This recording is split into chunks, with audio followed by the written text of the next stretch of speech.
আসানসোলের হীরাপুরে সাত সকালে দুর্ঘটনা ঘটে গেল। নির্মীয়মান বাড়ির রিজার্ভারে মৃত্যু হয়েছে দুই শ্রমিকের। আরো ডিটেল আপনাদের জানাবো, সরাসরি রয়েছে প্রতিনিধি দীপক। দীপক, যে মর্মান্তিক দুর্ঘটনা ঘটে গেল নির্মীয়মান বাড়ির রিজার্ভার, সেখানে কাজ করতে নেমে দুই শ্রমিকের মৃত্যু হয়েছে, প্রিকশন কি নেওয়া ছিল না তাদের? দেখো, একেবারে বিষাক্ত গ্যাসে মৃত্যু হয়েছে এই দুই নির্মাণকারীর। কারণ হচ্ছে কি, বাড়ির মধ্যে আন্ডারগ্রাউন্ড ওয়াটার রিজার্ভার তৈরি হচ্ছিল এবং সেই রিজার্ভার নতুন করে তৈরি হয়েছিল এবং সেটাই পরিষ্কার করতে নামে প্রথমে এক শ্রমিক, তারপরে সে ওইখানে অসুস্থ হয়ে পড়ে যায়। এরপর অপর একজন শ্রমিক তাকে বাঁচাতে গিয়ে সেই রিজার্ভারে নামে এবং সেও অসুস্থ হয়ে পড়ে। ততক্ষণ কিন্তু দমকল বাহিনীকে খবর দেওয়া হয় এবং দমকল বাহিনী এসে আটকে থাকা দুই শ্রমিককে যখন উদ্ধার করে ততক্ষণ তাদের মৃত্যু হয়েছে। দমকল বাহিনী জানাচ্ছে প্রাথমিক অনুমান তাদের কি বিষাক্ত গ্যাসের কারণেই মৃত্যু হয়েছিল। এই বিষাক্ত গ্যাস মাটির এতটা উপরে কিভাবে এলো তা কিন্তু তদন্ত শুরু করেছে একদিকে দমকল বাহিনী, এবং অন্যদিকে এই নতুন করে রিজার্ভার তৈরি হচ্ছিল, সেইখানে বিষাক্ত গ্যাসের আশঙ্কা ছিল না নির্মাণকারীদের, তাই কিন্তু তারা কোনো প্রিকশন ছাড়াই কিন্তু ওই জলের রিজার্ভারে না পরিষ্কার করতে নামে এবং কাজ করতে নামে, এবং তাতে এই মর্মান্তিক দুর্ঘটনা ঘটেছে। পর্যাপ্ত ব্যবস্থা না থাকাতেই এমন দুর্ঘটনা বলে এখনো পর্যন্ত জানা যাচ্ছে। বেশ, সকালে যখন আমি এখানে 9:30টার সময় আসলাম, দেখলাম যে আমাদের শম্ভু মিস্ত্রি উনি একজন লেবারকে রিজার্ভার ট্যাঙ্কিতে ঢুকিয়ে বাঁশটা, যেটা নতুন ট্যাঙ্কি হয়েছে, বাঁশটা বের করার জন্য উনাকে ঢুকালেন। যখনই ঢুকালেন ভিতরে উনি অবশ্যই পড়ে গেলেন। ভিতরে মোটামুটি 1 ফুট জল আছে, 1.5 ফুট। উনি পড়ে গেলে শুয়ে গেলেন।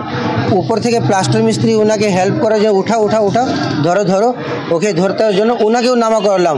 ও উঠাতে গেলে ও অবশ করে পড়ে গেল। এবারে আমরা কাকে বলবো? আমি আর শম্ভু মিস্ত্রি বাইরের থেকে লোকগুলোকে ডাকলাম, ওইখানে দেখালাম তো দুজনই অবশ্যই পড়ে আছে। বাঁচাতে মোটামুটি বহুত দেরি হয়ে গেল। এখন ফায়ার ব্রিগেড এসছে, ও উঠালো। এইভাবে বসছিল মিস্ত্রিটা, আর আপনার মুখ ডুবিয়ে এরকম কাজ চলছিল। এটা রাজমিস্ত্রির জলের সেফটি ট্যাঙ্কে পাটা বাস খুলতো। এক লেবারটার নাম অনিল আছে, আর মিস্ত্রিটা নতুন ঢুকেছিল, ওর নাম জানি না, গুটগুটি নতুন পাড়া, ও সেখানে বাসিন্দা। হ্যাঁ, গুটগুটি পাড়া। একজন ঘরে আন্ডার কনস্ট্রাকশনে কাজ চলছিল এবং তার সিঁড়ির নিচে একটা রিজার্ভারের কাজ চলছিল। সেখানে ওরা ডাউট করে যে দুজন পড়ে আছে।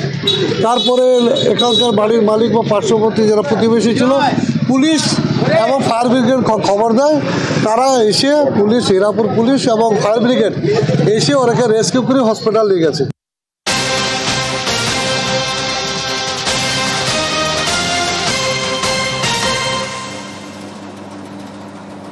মইপিঠে আক্রান্ত পুলিশ। মদ বিক্রি ঘিরে উত্তেজনা, অর্থাৎ মুদির দোকানে মদ বিক্রি করা হচ্ছিল, তার প্রতিবাদ জানান স্থানীয় মহিলারা, এবং তারপরে একেবারে ধুন্ধুমার পরিস্থিতি তৈরি হয় মইপিঠে। পুলিশ পরিস্থিতি নিয়ন্ত্রণে আনতে এলাকায় পৌঁছলে সেখানেও কিন্তু রীতিমতো পুলিশকে ঘিরে ফেলেন স্থানীয় মহিলারা, এবং সেখানেও তারা প্রতিবাদ জানান। আরও ডিটেল আপনাদের জানাবো। অর্পণ রয়েছে সরাসরি আমার সঙ্গে। অর্পণ, স্থানীয় মহিলারা যে অভিযোগটা সামনে আনলেন যে মুদির দোকানে মদ বিক্রি করা হচ্ছিল, স্থানীয় মহিলারা কি আগে পুলিশ প্রশাসনের দ্বারস্থ হয়েছিলেন, সেখানে অভিযোগ জানিয়েছিলেন? দেখো, তাদের যেটা অভিযোগ, দীর্ঘদিন ধরেই এখানে মুদি দোকানের মধ্যেই মদ বিক্রি করা হচ্ছিল এবং এই মদ খেতে আসছিলেন এলাকার ছাত্ররা, এমনটাই তারা অভিযোগ করছেন। এবং এইখান থেকে মদ খেয়ে বাড়িতে গিয়ে মহিলাদের উপর অত্যাচার করা হতো, এমনটাই অভিযোগ করছেন এলাকার মানুষজন। এবং সেই কারণেই তারা দীর্ঘদিন ধরে এই যে দোকানদার, তাকে যেমন বারণ করেছে, মইপিঠ কোস্টাল থানার পুলিশকে জানিয়েছে, কিন্তু কোনো রকম কোনো ব্যবস্থা নেওয়া হয়নি। আর সেই কারণেই মহিলারা একত্রিত হয়ে এই যে শনিবারের বাজার, যেখানে এই দোকানটি ছিল, সেখানে আসেন এবং সেখানে এসে দোকানে ভাঙচুর চালানোর পাশাপাশি মজুদ মদ যেখানে ছিল সেখানে ভাঙচুর চালানো হয়, এবং যিনি এই মদ দীর্ঘদিন ধরে বিক্রি করছিলেন তাকে মারধর করা শুরু করে। এবং এই খবর পাওয়ার পরেই পুলিশ এসে অভিযুক্তকে যখন ওই উত্তেজিত জনতার হাত থেকে ছাড়াতে চান, তখনই এই দুই পক্ষের মধ্যে পুলিশ এবং স্থানীয় যারা মহিলারা ছিলেন তাদের সঙ্গে বচসা শুরু হয় এবং সেখানেই দেখা যায় যে পুলিশকে লক্ষ্য করে অনেকেই কিল ঘুষি ছুঁড়েছেন।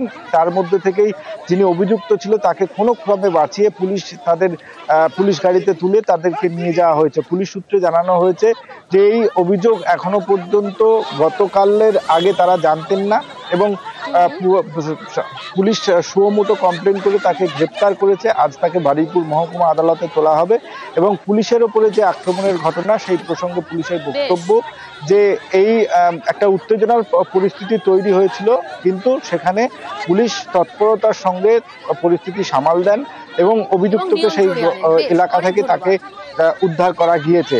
তবে আগামী দিনে যদি কোনো দোকানে বা এই এলাকায় কেউ যদি বেআইনি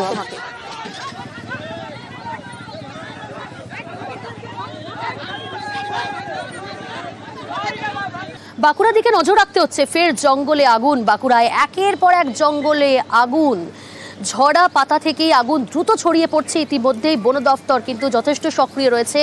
আরও ডিটেল এখন কি পরিস্থিতি, বর্তমান পরিস্থিতি সম্পর্কে জানাবে সরাসরি রয়েছে প্রতিনিধি প্রিয়ব্রত। বেশ কয়েকদিন ধরেই বাঁকুড়ার একের পর এক জঙ্গলে আগুন লাগছে এবং শুকনো ঝরা পাতা থেকেই আগুন দ্রুত ছড়িয়ে পড়ছে। বন দপ্তর তো সক্রিয় রয়েছে। আগুন কি নিয়ন্ত্রণে এসেছে কিছুটা হলেও? দেখো, কিছুটা হলেও আগুন নিয়ন্ত্রণে চলে এসছে এবং বন দপ্তরের যেটা দাবি যে কিছুক্ষণের মধ্যেই হয়তো আগুনকে অ্যারেস্ট করে নেওয়া সম্ভব হয়। কিন্তু এই আগুন বারে বারে লাগছে কেন? তুমি কয়েকদিন আগে দেখেছিলে যে বাঁকুড়ার শুশুনিয়া পাহাড়ে দীর্ঘ 48 ঘন্টা ধরে আগুন জ্বলেছিল এবং তার ফলেও কিন্তু ক্ষতি হয়েছিল। এবং এই 12 মাইল জঙ্গল, যে সুতানের জঙ্গল, সেই জঙ্গল এলাকাতেও গত এক সপ্তাহ আগেই আগুন জ্বলেছিল। আবার সেই এলাকায় আগুন, যেটা মূলত বন দপ্তরের দাবি যে কেউ বা কারা বেয়াদব মানুষজন যারা অবিবেচকের মতন এইভাবে যেটা ধূমপান করে তার কাউন্টার পার্ট সেটা ফেলে দিচ্ছে আগুনের জঙ্গলে এবং সেই কারণেই কিন্তু যে ঝরা পাতা রয়েছে বসন্তে, সেই ঝরা পাতায় আগুন লেগে যাচ্ছে। কিছুটা হাওয়া বইছে, সেই কারণেই এই হাওয়া কিন্তু আগুনকে দাবানলের আকার নিয়ে যাচ্ছে এবং এর ফলে জীব বৈচিত্র্য যেমন নষ্ট হচ্ছে সেরকম গাছগাছালি নষ্ট হচ্ছে। অবশ্যই বন দপ্তরের যেটা দাবি যে কিছু জীব জন্তু, বন্য প্রাণও কিন্তু নষ্ট হওয়ার সম্ভাবনা রয়েছে, মৃত্যু হওয়ার সম্ভাবনা রয়েছে। থেকে যে ভুলাগাড়া আসছে বারুইপুর রোড, ও রোডের গায়ে কেউ নেমায়নি। এখন বন দপ্তর এসেছিল না? কোনো দপ্তর আসেনি। ফরেস্টের লোকজন আসেনি? না, তো আসেনি। পুরা দাদা জ্বলছে, তো যাবেই। দাদা জ্বললে আবার থাকবে নাকি? কিছু সব ছাই করে দেবে। হ্যাঁ, সম্ভব হয়েছে। ডিভিশনে অনেক জায়গায় আগুন লাগছে। সুতানে কেন বিভিন্ন দিন কেউ না কেউ কোথাও না কোথাও আগুন লাগিয়ে দিচ্ছে। এগুলো আমাদের টিমগুলো বিভিন্ন জায়গায় আগুন নেভাতে না। এগুলো বাইক আরোহী বা এই ধরনের লোকজন বিড়ি সিগারেট ফেলে মানে আগুনটা লাগাতে গেছে। এখন যেহেতু ট্রেনটা একটু ডিফিকাল্ট আছে এখানে, তো সেই কারণে নেভাতেও একটু টাইম লাগছে। কিন্তু হ্যাঁ, সেরকম সবই গ্রাউন্ড ফায়ার, কোনো মেজার সেরকম নয় যে গাছ গ্রাউন্ডের পাতা যেগুলো সেগুলো। উলুবেড়িয়ার দিকে নজর রাখা যাক। উলুবেড়িয়ায় স্পিড বোট দুর্ঘটনা, 4 জন যাত্রী নিয়ে স্পিড বোট উল্টে যায়। আজ সকালে নদীতে বান আসায় বিপদে। ছবিটা দেখাচ্ছি আপনাদের, দেখুন কিভাবে স্পিড বোট উল্টে যাচ্ছে এবং যে স্পিড বোটে 4 জন যাত্রী ছিল। উলুবেড়িয়ায় স্পিড বোটে দুর্ঘটনা, আজ সকালে নদীতে বান আসায় বিপত্তি। দক্ষিণ জগদীশপুরে উল্টে যায় স্পিড বোট, 4 জন যাত্রী নিয়ে উল্টে যায় স্পিড বোট। দেখুন কিভাবে ডুবে গেল স্পিড বোটটি। 4 জন যাত্রী ছিল এই স্পিড বোটে। টেলিফোন লাইনে রয়েছে প্রতিনিধি সন্তু। যেভাবে দুর্ঘটনা ঘটলো, সবাইকে কি উদ্ধার করা সম্ভব হয়েছে? 4 জনকে কি উদ্ধার করা গিয়েছে? দেখো, 4 জন কিন্তু এই স্পিড বোটে 4 জনকে কিন্তু উদ্ধার করা সম্ভব হয়েছে এবং যেটা জানা যাচ্ছে আজ আনুমানিক 10:30টা নাগাদ কিন্তু গঙ্গাতে বান আসে উলুবেড়িয়া জগদীশপুর, দক্ষিণ জগদীশপুর এলাকায়। সেখানেই কিন্তু এই স্পিড বোট সেই সময় বানের কবলে পড়ে এবং মুহূর্তে কিন্তু সেই স্পিড বোটটি উল্টে যায় এবং তার মধ্যেই কিন্তু 4 জন ছিল, তাদেরকে কিন্তু এই মুহূর্তে উদ্ধার করে নদীর পাড়ে নিয়ে আসা হয়েছে। তবে যেটা জানা যাচ্ছে আমাবস্যার কোটাল, সেই কোটাল জন্যই কিন্তু বেশ কয়েকদিন ধরে নদীতে বান আসছে। আর সেই বানের পরিমাণ তীব্রতা এতটাই ছিল, সেই জলের পরেই কিন্তু এই স্পিড বোটটি পড়ে এবং 4 জন কিন্তু সেই বোটে ছিল। এই মুহূর্তে তার কিন্তু উদ্ধার করা হয়েছে। বেশ, অনেক ধন্যবাদ সন্তু। নদীতে আমাবস্যার কারণে কদিন পরে বান হচ্ছে। আজকের বানটা যেন অতিরিক্ত বান হয়েছে। তোমার বান হয়েছিল আজকে 10টা 20-তে বান হয়েছিল, আর প্রচুরভাবে বানটা হয়েছে, কেউ ভাবতে পারেনি। যার কারণে একটা স্পিড বোট আজকে মানে ভয়াবহ বানের সামনে পড়ে গেছে, আর যার কারণে স্পিড বোটটা উল্টে যায়। কজন ছিল স্পিড বোটে? জোনাচারেক লোক ছিল, এখান থেকে দেখা যাচ্ছিল। তারপর কি করে তারা উদ্ধার হলো? উদ্ধার হলো বলতে বান মেটে যাওয়ার পরে তারপর স্পিড বোটটা উল্টে গেছে, আর পাশে যে লঞ্চগুলো আরও যারা ঢেউ কাটাতে আসছিল তারা তাদেরকে উদ্ধার করে।